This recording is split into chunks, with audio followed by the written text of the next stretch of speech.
Well, Brian, before we talk about the AEW program this week, we have an AEW related email, and it's something that we requested. So since somebody went to this much trouble, the least we got to do is read it, right? This is, wait a minute. What now? What happened? I was going to give him credit, but he's got a name in his email, and then but he says just from a guy in Louisville is who this is. So I don't know the person's name. It's not because he's in my hometown that I'm reading this, but he just apparently doesn't want to be identified. But he does say, salutations, Jim and Brian. See, the trend continues. Very nice. And he even goes on further to, per your request, Mr. Last. So apparently I wasn't involved in this at all. But per your request, I've compiled comprehensive statistics of the gimmick matches that have been featured on AEW Dynamite from 2019 until now, which will surely be outdated by next week. These stats were composed using the SmackDownHotel.com. Sounds like a wonderful place. I wonder if it's one of those Airbnbs we hear so much about.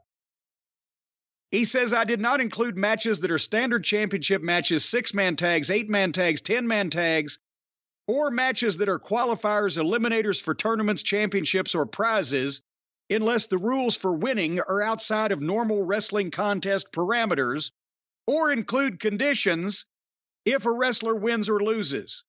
There are several gimmick matches that I denoted as special stipulation, i.e., Jericho's 5 labors, time limit challenges, Miro making Chuck Taylor his servant, etc. Any match listed as no DQ, no countout are denoted as no holds barred. But now there's a flaw in this because there's all these other gimmick matches are also no holds barred as well. So there's a lot of lazy booking. But anyway, he goes on, this took some time between work and dadding to complete, so I hope you guys get some use out of my efforts. As a side note, doing this made me hate tag team battle royals even more than I already do. So, are you ready for the AEW Dynamite? Now, that's just Dynamite, not any of their other shows, pay-per-views, Rampage, Dynamite, gimmick matches since 2019. Are you ready? Yeah, this should be interesting. And if this is true, give him credit for doing this research. Well, it's true. Oh, yes, it's damn true. There have been 6 street fights, 2 from Philadelphia, 1 from Texas, 1 from Atlanta, and 2 generic. Apparently, they were in pussified locations that weren't noted for their street fights. Generia. There have been 2 triple threat matches, 8 battle royals, 6 fatal 4-ways, 2 steel cage matches, 1 Iron Man match, 5 handicap matches, 7 no-holds-barred matches, 18 special stipulation matches, 3 lumberjack matches, 3 falls count anywhere, 3 tornado tags, 1 gauntlet match. God, I need more breath. 2 tables matches, 1 parking lot match, 1 dog collar match, 1 bunkhouse match, 2 lights out matches, 1 arcade anarchy match, 1 blood and guts match, 1 bull rope match, 1 MMA cage match, 1 strap match, 1 mixed tag, 2 coffin matches, 2 quote-unquote Texas death matches, and 3 ladder matches for a grand total. They ain't been on the air 3 years yet. So that is less than 150 weeks, right? Right. 85 gimmick matches. Or an average of a gimmick, more than 1 gimmick match every 2 weeks. 1.5 or thereabouts, right? Right, because we've seen episodes with multiple gimmick matches, and then we've seen episodes with none. But those are fewer and farther between than the ones with some. And now we know that for sure. And, well, he gives the names of all the people that had gimmick matches and all the number of gimmick matches, which this is very long. But by year, in 2019, because they just come on the air, 5 gimmick matches. In 2020, 31. In 2021, 33. And in 2022, we're not even halfway there, 16 so far. That's why there's no gimmick matches, because everything's a gimmick match. You got 12 7-foot guys, you got no giants. And the usage of these things, oh, we're going to be in Texas. Let's have a Texas death match. Who wants to do one? That's not what stipulations are for. And it's been so long since logic and sense was applied to this that we've just forgotten. But none of these matches have to happen. Why were stipulations or special rules created? Brian, whenever you have any simple contest with anybody, flipping a coin, and you lose, what's the first thing you say? Rematch. Or let's go 2 out of 3, right? I want another chance. Well, let's make it 2 out of 3. I'll beat you 2 out of... That was the original stipulation. When the matches were one fall to a finish and had no time limits. You lost? Well, I bet you can't do it 2 out of 3. 2 out of 3 falls. Or then a time limit was a stipulation. Well, you beat me in an hour and 45 minutes, but I bet you can't beat me in under an hour. And a lot of these, in the early days, there was betting going on. That's why this was happening. But it started out as a logical progression of how do we have another match between these two people and sell tickets to it? What makes it attractive after they've seen it once, or more attractive to come back and see it again? It'll turn out differently this time, or so the ante has been upped. There's more money on the line. There's something else. Whatever it may be, that was the reason for stipulations. And then as things progressed, then the rules of the match came into play as far as, let's say, for example, a heel that's getting his shit kicked by the babyface. At long last, babyface is about to get even. He rolls out of the ring and runs off. Next week, cage match, where he can't get away. Or if somebody interferes, cage match, they can't get in. Or anything to naturally progress a program, an issue, a rivalry, a storyline, if you want to call it that, between guys from standard one fall match to ultimate blow off in the end. And whether a guy gets disqualified unfairly, the babyface gets disqualified because he was trying to give the heel some of his own business or whatever. Next week, no DQ. Or the babyfaces, ultimate matches. Remember when every gimmick babyface had his ultimate match where he could get even with the heels? Wahoo McDaniel was an Indian strap match because Wahoo was an Indian and he could paint the picture. He could tell the story. That back in the old days, that's the way they settled things on the reservation. The two guys that had an issue were strapped together wrist to wrist with a leather strap. And you'd seen it in the cowboy movies, right? And they got a knife in the other hand. But that was Wahoo's because he was an Indian. Ivan Koloff, the Russians carried chains. So his was a Russian chain match.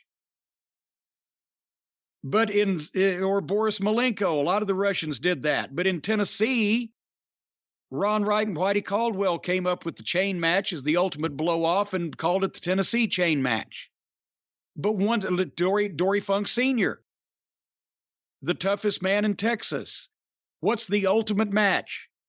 Pinfalls won't count. You go until one man can't answer the bell. He's had enough. He can't continue. There's no other rules. That's the Texas death match. And all those guys got those matches over because they were few and far between. They were the ultimate settling of a feud or a rivalry that people had been interested in. And they only did them when they were called for, and the people remembered the previous ones. You know, for years in Amarillo, people would say, oh, goddamn, Texas death match. Remember the night that Dory Funk Sr. and Cyclone Negro went 2.5 hours and both of them went to the hospital. That's all it took. But there was a story and a reasoning behind each one of them.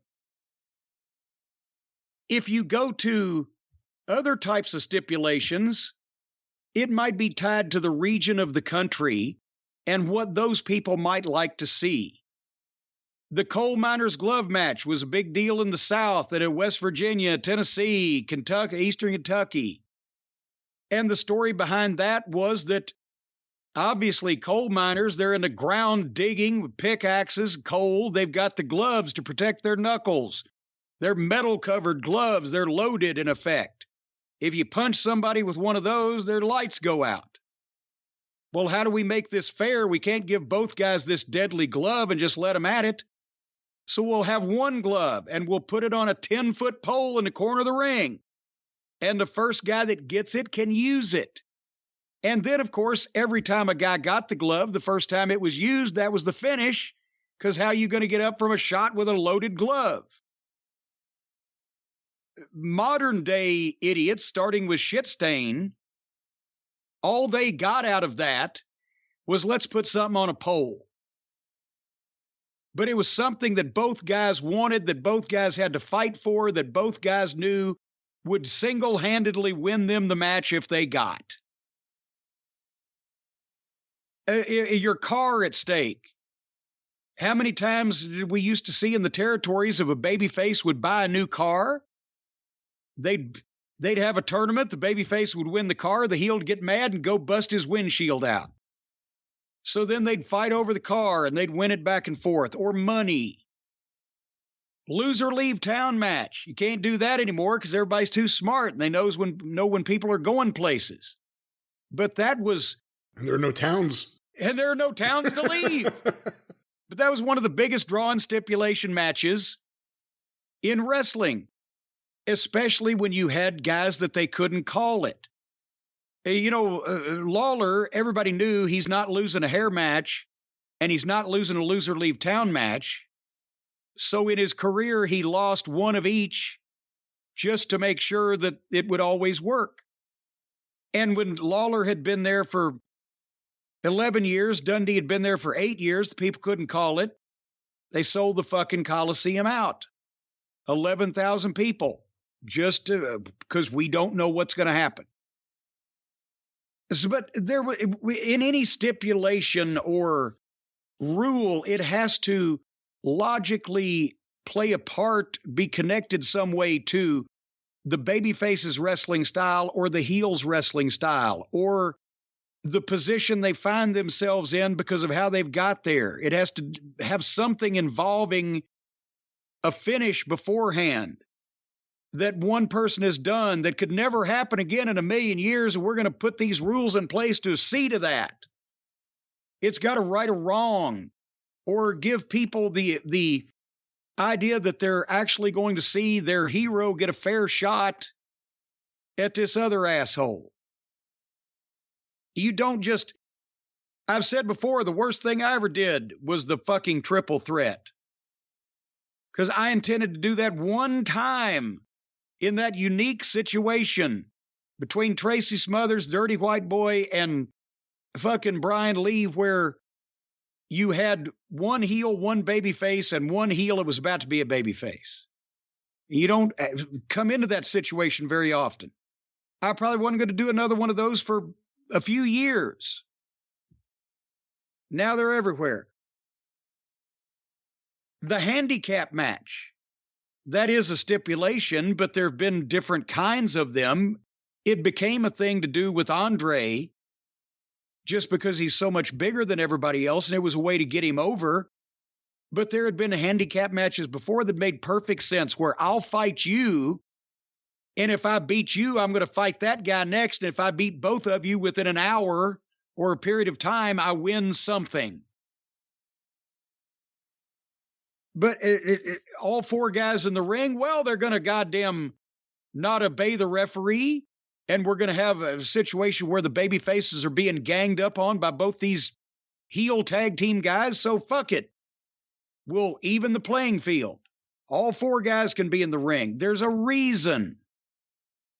We have completely lost all of this, and you've got mark bookers booking fucking matches for some of the guys into matches are marks because they just want to have that kind of match, even if it makes no sense. And the meaning and the impact of almost all of them have been lost because everybody's fucking doing them. They're having girls' street fights. Fucking hell. What do you think, Brian? I don't focus as much on if the girls are doing it, that just means it's bad. I just think if it's done too often, it's not good. The amount that, I'm assuming that list you read off before was correct. That's insane, because other than stuff you would have aired from house shows, well, there were some gimmick matches on Smoky Mountain TV, but in a calendar year, there couldn't have been, a handful? Yeah, something. And Ohio Valley Wrestling, same thing. There were stipulations and gimmick matches at the live events that people had to pay to see, to buy a ticket, to come out. And I know a lot of people are saying, well, now nobody buys any tickets. That's another issue even before the pandemic. But now, even if they have to do it on TV, they still have pay-per-view. AEW does, where you might want to step things up a notch when people are paying $50 as opposed to free on TBS for 2 hours on Wednesday night. And that's what I'm saying. If you give them everything on cable television and you concentrate on just spamming them, as the kids say, with just gimmicks and ridiculous stipulations and chaos, instead of using your television to build your personalities and your conflicts, then you're especially fucked when it comes time to asking them to pay for it. And or if you're the WWE, you want them to watch the cock, well, then that means that there shouldn't be Inferno matches on free TV every week. What were you going to say? That was what I was going to say, was just the idea that if you're building the pay-per-views too, I would think it's counterproductive, because if it's going to be that big of a deal of a match, hold it for the pay-per-view, make someone pay for it, instead of just throwing it out there on one of these shows as a throwaway, as a part of the build to a match on pay-per-view. And you talked about whether Smoky Mountain or OVW or Ring of Honor. We didn't do any blood in OVW because the Outlaws had killed Kentucky for that and caused the strictness of the commission. We've talked about that, where we couldn't have blood at all. So we had to get even more creative with violence to give the impression that somebody had had something violent done to them without them actually bleeding, except if we were at a spot show out of Kentucky or whatever. There were title matches, there were handicap matches, there were basic stipulation matches, but no, and every once in a while, I remember once in OVW, we did a tornado tag match because it was April 3rd, Tornado Day. We had a couple of street fight matches. I started an OVW hardcore title in 2000 when we first got strong local television, because that's when everybody else was doing the hardcore title. And we did that for a few months, and I said, you know what? I don't want to see garbage laying in my ring like everybody else's television show. We don't need that. So we stopped doing the hardcore shit. Nobody missed it. Didn't affect our business one iota. But again, you can't just fill your television on a regular basis, even if that is your main revenue producer. You're still demeaning and immuning your gimmicks and people to the effect of your gimmick matches when they see them constantly, and everything's no rules, everything's no DQ, everything's fighting the crowd, everything's pull out a piece of furniture, whether it's involved or not. It's just ridiculous, and that's why guys are just hurting themselves for no reason, because they pop when they see it, but they don't remember it fucking 3 days later. And, you know, here's another one. They didn't do this, actually. There've been first blood matches and in a more modern era, but something that they used to do in Tennessee that they don't do, they didn't do in most of the other territories, and certainly don't do anymore. Do you remember the hospital elimination match? And it was real simple. The week before, the dastardly manager of the heels had used their cane or their boot or their book or their stick or whatever, and they had busted open the babyface and made him bleed in front of all of his fans. So this week, we're going to fucking even things up. A hospital elimination match, whether it's a tag match or I've seen several 6-man hospital elimination matches. In Memphis one night, in the summer of '83, Lawler had a 10-man hospital elimination match and put Roughhouse Fargo in it. And the rules of the hospital elimination match, yes, Cornette, what are they? Very simple. It's no time limit. It's no disqualification. If you get busted open and you start bleeding, you are eliminated from the match. You got to go to the locker room, and the team with the last unbloodied man wins the match. So Lawler had 9 guys get juiced that night, I think, including Roughhouse Fargo, who loved it because it brought him back to the old days. But a 4-man or a 6-man hospital elimination match with top heels and top baby faces, they could basically, without exposing the business, promise you that you were going to see somebody get busted open and bleed, more than one. And that's what fucking sold tickets. Yeah, they're going to crack that fucking Ken Ramey's head open this week, and the interns too, by God. But it made sense because of what had happened before, and it was guaranteeing violence without coming out and telling people, yeah, this is phony, so we're going to give you some blood. Somebody has to bleed or the match will never end. If this isn't hot-shotting right now for modern wrestling, let's go into the idea that because there's so many gimmick matches, it's not hot-shotting. If this isn't hot-shotting, what is? No, we're past hot-shotting.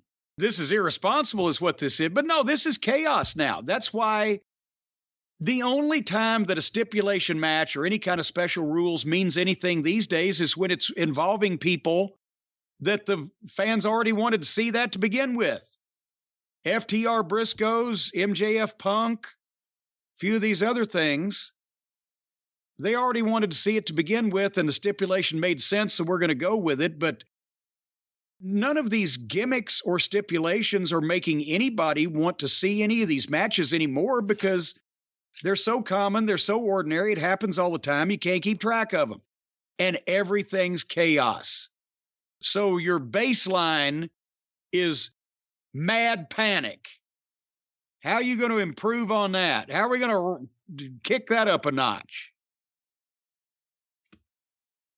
85 gimmick matches on Dynamite in 2.5 years. How many in just the last 2.5 weeks? Well, they've had 16 in 2022, and we're at the end of April. So that's literally one a week. It's 4 a month.